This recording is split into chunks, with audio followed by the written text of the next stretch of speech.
aymış benim yazım. Bitmiyor ki yürekte sızım. Takatım yok, takatım yok, dermansızım. Babama gitmek istiyorum, ben ona gitmek istiyorum. Babama gitmek istiyorum, babama gitmek istiyorum.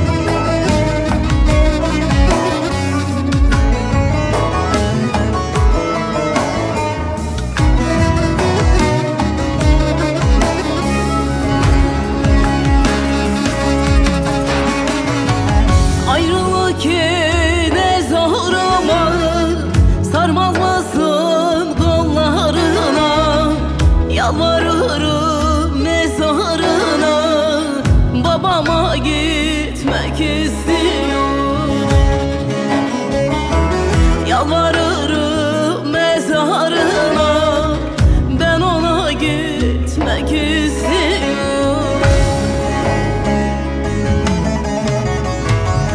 Dertlerimi dökmek için, kabrine gül dikmek için, toprağını öpmek için babama gitmek istiyorum.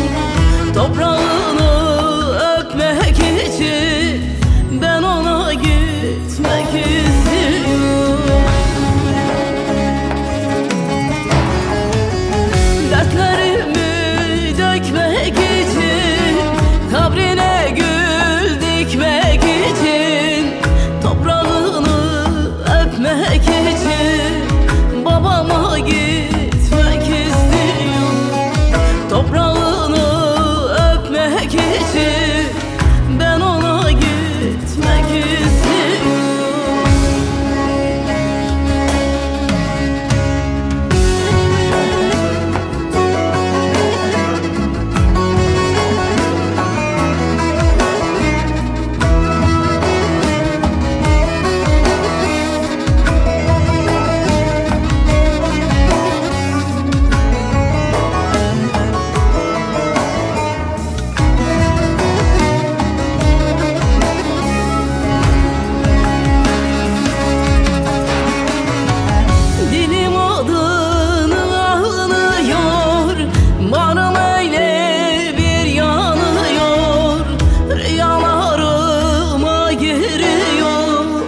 Babama gitmek istiyorum. Rüyalarıma giriyor, ben ona gitmek istiyorum.